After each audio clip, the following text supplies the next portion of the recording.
Et juste pour poursuivre par rapport au soutien, des personnes pour lesquelles on n'avait pas de nouvelles ou des choses qui avaient été un peu conclues avec elles et qui pouvaient pas pour lesquelles on ne parvenait pas à mettre les choses en place, style un coup de téléphone, si on n'avait pas de nouvelles par téléphone pendant quelques jours, on se déplaçait. Voilà, pour assurer, pour voir s'il n'y avait pas de besoin, s'il n'y avait pas de demande, s'il n'y avait pas de souci de téléphone, parce que, comme le disait Philippe, on a plein de locataires qui ne maîtrisent pas bien ce genre d'outils, donc ils se retrouvent avec des lignes coupées. Donc, est-ce que c'était un incident? Est-ce qu'il y avait quelque chose de plus grave? Donc, on s'est montré aussi très disponible sur des besoins un peu spécifiques comme ça, en se rendant chez les locataires. Sur le plaidoyer, tu veux commencer? Oui, plaidoyer, c'est l'idée de soutenir les personnes, donc les locataires qui ont parfois un peu du mal à se réinscrire dans une vie sociale. Ils ont souvent été à la marge.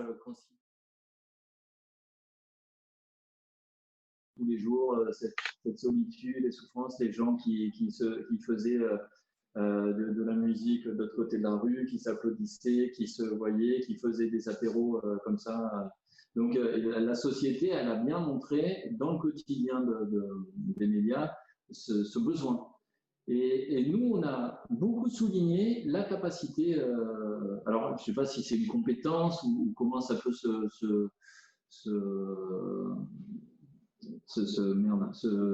cristalliser ou faire apparaître ça. Mais par contre, ce qu'on a fait et qu'on a valorisé quand même beaucoup, c'est leur capacité aux locataires. Une grosse majorité, hein, pas tous. Là, on a fait un état des lieux un peu global. Il y a quand même 2 ou 3 personnes pour lesquelles ça a été un peu plus compliqué. Mais sur cette capacité, malgré tout ce qu'ils entendaient et tout ce qu'ils voyaient à la télé, de ne pas être complètement anéantis, de pouvoir vivre leur quotidien au travers de la télé, peut-être la petite sortie, peut-être le petit coup de téléphone aussi qu'ils avaient avec nous, où il y a des choses qui ont été évoquées par téléphone, qui n'ont pas été forcément évoquées dans les rencontres auparavant. Donc ça a été verbalisé. Après, pointer quelles sont les compétences, c'est sûrement une question intéressante d'ailleurs qu'on ne s'est pas encore posée et que ce serait pas mal qu'on se pose, nous d'ailleurs, avec les locataires. Donc qu'est-ce qui a fait que pour eux, ça n'a pas été aussi, la plupart, aussi compliqué que pour le reste de la société, en tout cas dans ce qu'on en a vu dans les médias, quoi. Je ne sais pas si ça répond à la question, mais…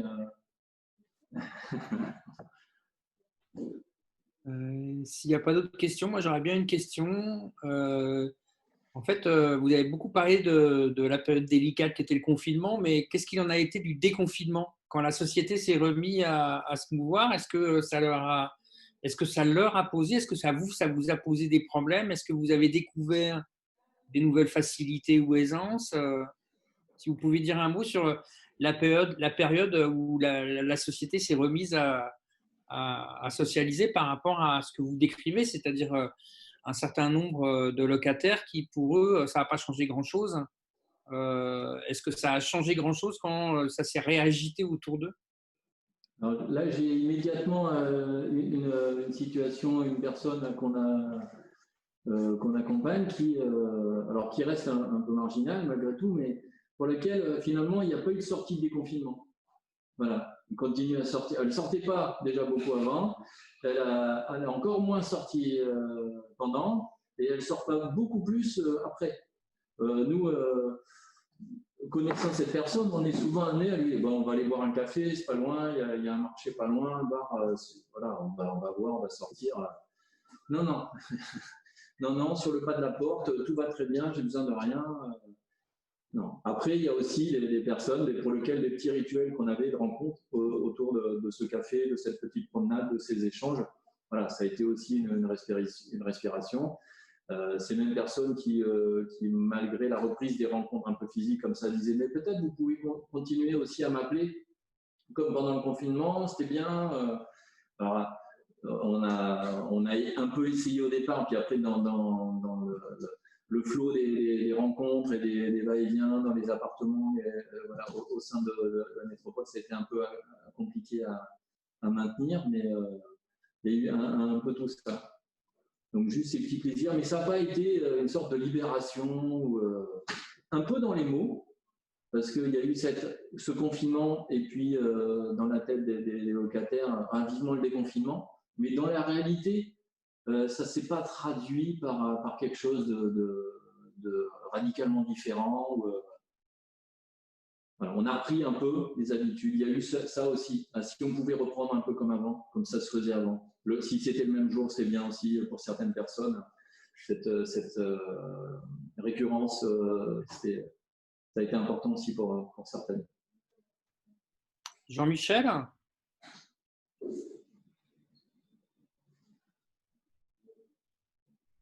On ne vous entend pas, il n'y a pas de micro.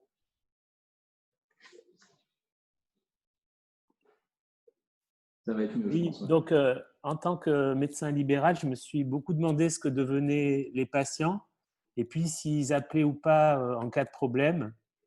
Et en fait, ce qui m'intéresse là dans cette expérience, c'est votre retour sur le plaidoyer, c'est-à-dire cette compétence à appeler au secours ou à demander du soutien, qui est quelque chose d'inhabituel justement à ces personnes qui ont plus de compétences à être seules que d'être avec en fait.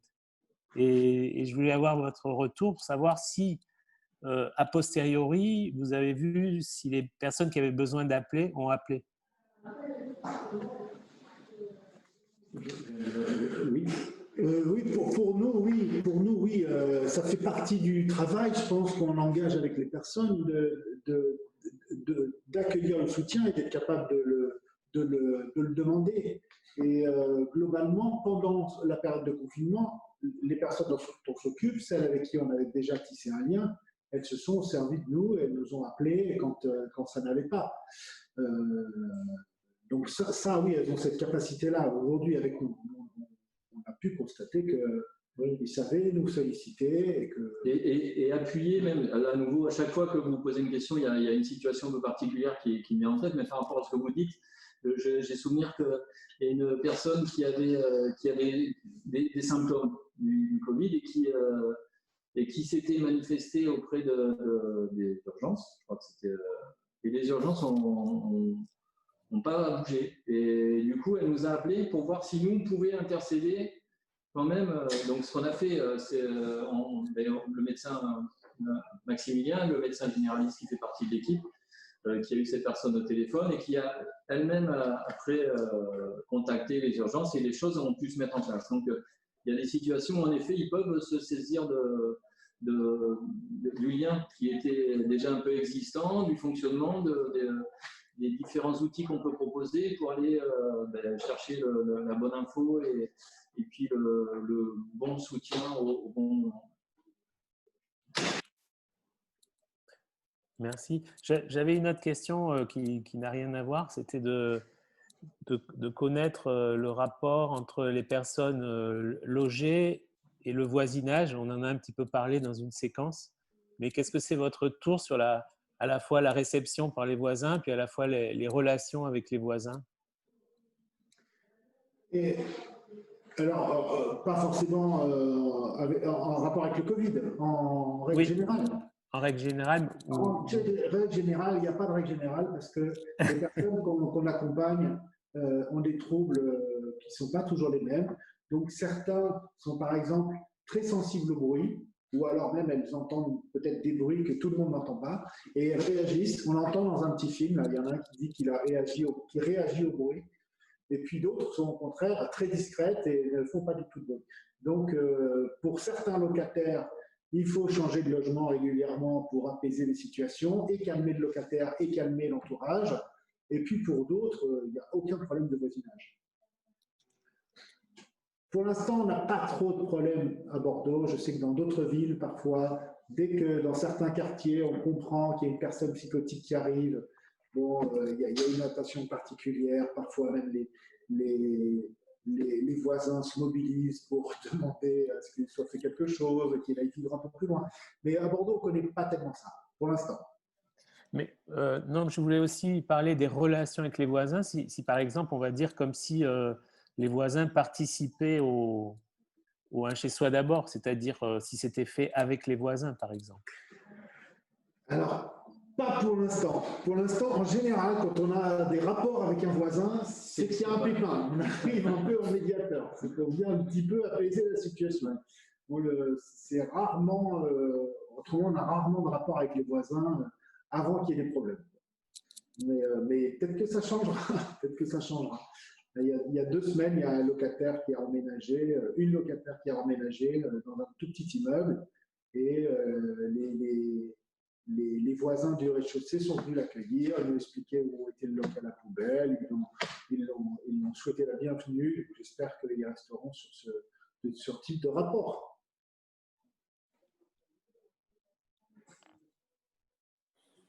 Il n'y a pas d'autres questions. Je ne vois pas de main qui se lève. Je vais me permettre.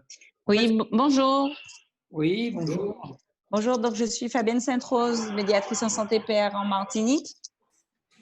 Donc, je suis très contente de ce que j'ai vu. Et j'ai une question, justement. Donc, nous, on n'a pas encore en Martinique ce dispositif-là qui serait très, très, très important et très urgent parce qu'on a à peu près 400 personnes en errance dans la capitale.